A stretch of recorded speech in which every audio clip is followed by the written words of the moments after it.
खुलुमबाय आं उदांस्रि मुसाहारि बड'लेण्ड बुब्लिनि जानानै बयखौबो बरायना लाबाय। दिनै 13 सेप्तेम्बर 2024 नोंथांमोननो बड'लेण्ड बुब्लिया दिनैनि साना मानि थाखाय मिथिजायो एबा दिनैनि सानाव मा हाबाफारि फालिनाय जायो नोंथांमोननो फारि फारि बड'लेण्ड बुब्लिया फोरमायगोन।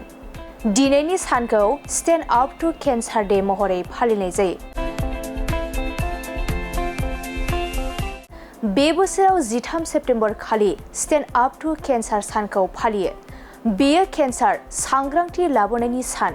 बेयो बायदि रोखोमनि राहा बानायनानै केन्सारनि बेरेखायै फाहामथाय होनायाव हेफाजाब होनायनि सम आरो बे सानखौ 2008 मायथाइनिफ्रायनो फालिबोनाय जादों।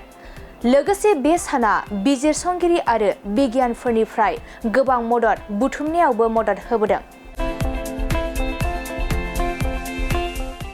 बेनि अनगायैबो दिनैनि सानखौ इन्टारनेशनेल चकलेट डे,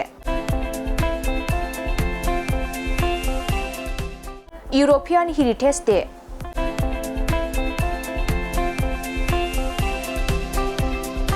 आरो पजिटिभ थिंकिं डे महरै फालिनाय जायो।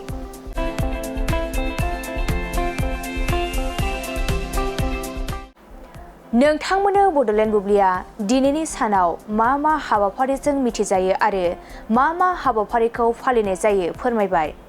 गोजोन्थों। मोनसे फोसावथाय, नोंथांमोननि ओनसोलाव सोरबाफोर ड्राग्स एबा फेग्रा मुवाजों नाख्रेबजानानै थानाय सुबुं दं नामा? जुदि नोंथांमोननि ओनसोलाव सोरबाफोर ड्राग्स एबा फेग्रा मुवाजों नाख्रेबजानानै थानाय सुबुं दं, अब्ला नोंथांमोननि थाखाय मोनसे मोजां खौरां। ड्राग्स एबा फेग्रा मुवाजों नाख्रेबजानानै थानाय सुबुंफोरखौ फाहामथाय होनो थाखाय नोंथांमोननि गेजेराव लानानै फैदों मोनसे रिभाइभ रिहाबिलिटेसन सेन्टार। जुदि नोंथांनि नखराव आरो नोंथांनि ओनसोलाव सोरबाफोर ड्राग्स एबा फेग्रा मुवाजों नाख्रेबजानानै दं, अब्ला नोंथाङा रिभाइभ रिहाबिलिटेसन सेन्टाराव फाहामथाय होफैनो हागोन। मंगलदै 1 नं बामुनपारा दरंआव थानाय रिभाइभ रिहाबिलिटेसन सेन्टाराव नोंथाङा ड्राग्स एबा फेग्रा मुवाजों गोदोसोनानै थानाय सुबुंफोरखौ फाहामथाय होफैनो हागोन। नोंथाङा नोंथांनि ओनसोलनि फेग्रा मुवाजों गोदोनानै थानाय सुबुंफोरखौ बे रिभाइभ रिहाबिलिटेसन सेन्टाराव फाहामथाय होनानै सासे राफोद आरो मोजां सुबुं खालामनो हागोन। गोबां बाथ्रा मिथिबावनो थाखाय नोंथाङा 9859262926 60030927006 नैबे होनाय जानबुं नम्बराव खौरां लानो हागोन।